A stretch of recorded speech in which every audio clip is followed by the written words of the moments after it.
రక్తము చిందించకుండా ఏ వ్యక్తికి కూడా పాప క్షమాపణ కలగదు.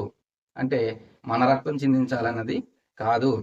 పాపము క్షమించబడాలి అంటే ఆ రోజుల్లో ధర్మశాస్త్రం ప్రకారంగా పాప పరిహారార్థ బలులను అర్పించేవారు. అయితే యేసు క్రీస్తు ప్రభువు ద్వారా నీకు నాకు పాప క్షమాపణ ఎలా కలుగుతుంది ప్రస్తుత దినాలలో అంటే, ఆయనే బలియాగముగా నీ కొరకు నా కొరకు తన పరిశుద్ధమైన రక్తాన్ని చిందించడానికి విచ్చేసిన దేవుడు. యోహాను గారు అంటారు కదా, ఇదిగో లోక పాపములను మోసుకుని పో దేవుని గొర్రె పిల్ల.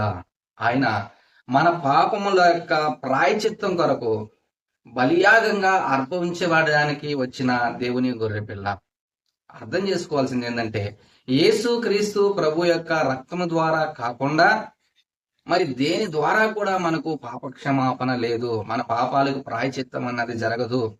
ఓ విశ్వాసులైన కుటుంబంలో పుట్టిన వ్యక్తులారా, మనం గ్రహించాల్సింది ఏంటంటే, క్రైస్తవ కుటుంబంలో పుట్టినంత మాత్రాన, సంఘానికి వెళ్తున్నంత మాత్రాన, యూత్ మీటింగ్లకు అటెండ్ అవుతున్నంత మాత్రాన మన పాపాలు క్షమించబడ్డాయి అనుకుంటే మనం పొరపాట్లో ఉన్నట్టు.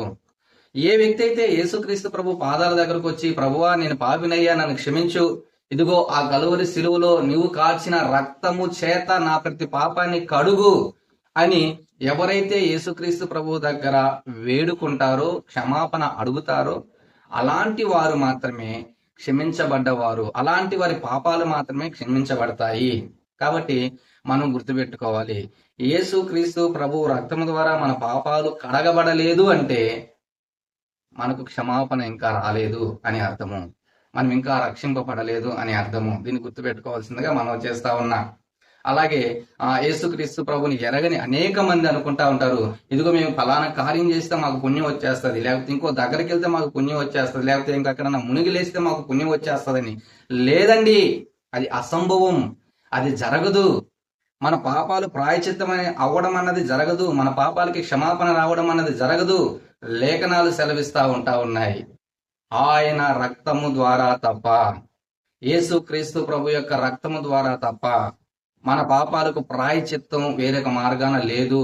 ఎవరైతే ప్రభువా నేను పాపినైనా నన్ను క్షమించు, నీ పరిశుద్ధమైన రక్తం చేత, కలువరి శిలువలో కార్చిన రక్తం చేత నా పాపాలు కడుగు అని ఏ వ్యక్తి అయితే ఆయన పాదాల దగ్గరకు వస్తారో వారికి మాత్రమే పాపక్షమాపణ. లేదంటే పాపక్షమాపణ అన్నది ఎట్టి పరిస్థితిలోనూ ఎవరికి కూడా జరగదు.